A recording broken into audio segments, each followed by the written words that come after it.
Good Erev Shabbos, Parshas Vayishlach. So many amazing stories in this week's Sedra.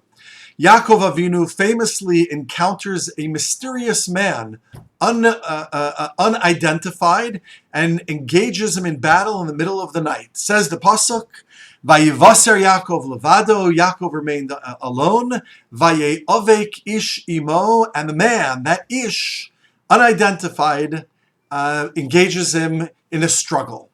Who is this unidentified person, this Ish? The Medrash tells us that this Ish is none other than Saro Shel Esav, the guardian angel in heaven for the nation, for the person, and ultimately the nation represented by Esav. So says the Medrash. Now there happens to be another unidentified Ish in Sefer Bereshis, and that's, we will read shortly after this week's Sedra, when Yosef is on his way to meet his brothers when they abduct him and ultimately sell him down to Egypt. And on his way to meet his brothers, the pasuk says that he stops in a place called Dosan, and there he meets an Ish, asks him, has he seen the brothers? And the Ish points him in the right direction. And that Ish is none other than, says the Medrash, a malach, another angel, not the angel of Esav, but rather the angel Gavriel. So who is the Ish and why is it important? So it is fascinating that the role of the malach Gavriel seems to be, in rabbinic literature, an individual who comes to stave off tragedy and save the Jewish people at critical junctures in our history. So, for example, Malach Gavriel is present when baby Moshe is going to be tested by Paro. And Paro puts a pile of coal and gold and says to himself that if he chooses the coal, then he's just a regular kid.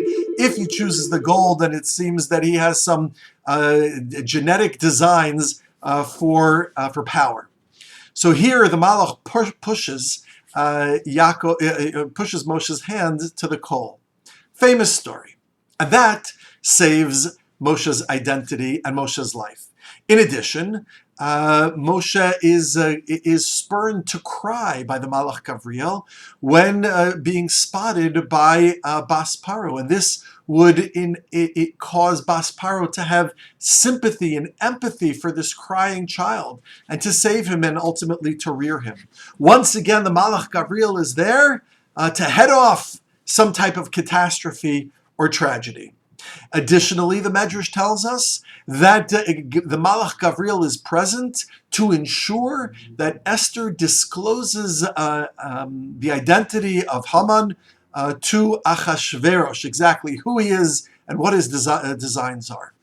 The Malach Gavriel, therefore, seems to be an individual who is present at significant junctures, critical junctures, to stave off tragedy, to prevent some terrible event, and to save an individual or more broadly, the Jewish people. But if that's the case, then what's Malach Gavriel doing here in our story, or in the story coming up, where Yosef proceeds to meet his brothers? This Malach Gavriel is right there at the right time, at the right place, to point Yosef in the direction that will lead him to this terrible situation of being abducted and sold down to Mitzrayim, of brothers engaged in the worst form of sinas chinam, almost killing him, killing their brother, and only pulling the plug on that plan at the last possible moment. So who is Malach Gavriel? Who is this Ish? And why is it important for us to know? Well, this Ish, Malach Gavriel, can be contrasted with the Ish in our Parsha, who is Saro Shel Esav. Both of them seem to be individuals that at the right time are there to facilitate tragedy, to facilitate catastrophe. After all, the Saro Shel Esav engages Yaakov in battle, trying to stop him, to prevent him, to kill him possibly. And the Ish, the man who is Malach Gavriel, is facilitating the terrible tragedy of the sinas chinam and the actions the brothers took on their feelings for their brother, which has ripple effects for the Jewish people throughout history. Rabbi Leib Pressburger suggests, look at these two Ishim, Anashim, look at them very carefully. Malach Gavriel and Sarah Shel Esav. The Torah tells us that Sarah Shel Esav was struggling with Yaakov. And when Yaakov had him down and his knee was on his neck, and the Malach had to cry out, "Uncle," Yaakov says to him, "I'll let you go, Barcheni, but I want you to give me a blessing." And the angel of Esav, the Sarah Shel Esav, says to him, "Shalcheni ki Allah hashachar, let me go."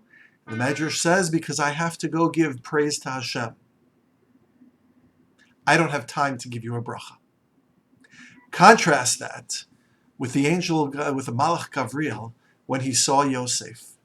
The angel Gavriel, when he saw Yosef, says Rabbi Pressburger, also most likely had responsibilities to sing praise to Hashem. What do Malachim do all day? They give praise to the Ribono Shel Olam. And yet, when he saw a wandering Jew in need, he was able to pause and say, "How can I help you?" That's the Malach Gavriel. But in contrast to the Sarah Shel Esav. The legacy of an Esav is an individual who puts their own needs before the other, when they can take a moment to help another person in need. The legacy of Esav is a person who puts their own spiritual needs ahead of the needs of another.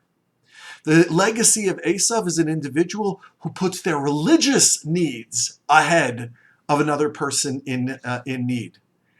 You're telling me that Malach Shel Esav, Sarah Shel Esav, couldn't have spared another 30 seconds? He couldn't have waited 30 seconds? He had to rush off to take care of his religious duty, to sing praise to the Ribono Shel Olam. Singing praise to the Ribono Shel Olam on the back, on the cheshbon, on the pain and suffering of another person, not being, or at the very least, not being sensitive to another, that calls into question the very nature of the praise that one is giving to the Ribono Shel Olam to begin with. That's the legacy of Esav. Malach Gavriel, it's true, a Malach has important religious duties. But when he sees another Jew in need, when he sees a wandering person wandering about aimlessly who needs a little help, how can I help you? That's the difference between the Ish of Esav and the Ish who's Malach Gavriel. I'm reminded of the famous story which is told about Rabbi Yisrael Salanter, who once said that all too often, we are concerned about our neighbors' olam. We are concerned about our neighbors' olam haba and our own olam hazeh. We're concerned about our neighbors' spiritual deficiencies and to make sure that they're living up to their religious duties and spiritual and moral and ethical duties. And we're concerned about our own olam hazeh, about our own physical needs, where it really should be the flip side.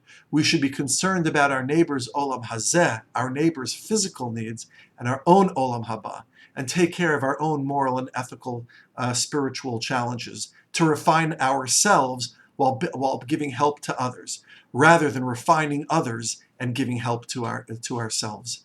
That's the difference between the Ish of Malach Gavriel and the Ish of Sarah Shel Esav, between one individual who is truly a representative of Hashem on earth and another individual who is just representing themselves, maybe in the guise of representing Hashem.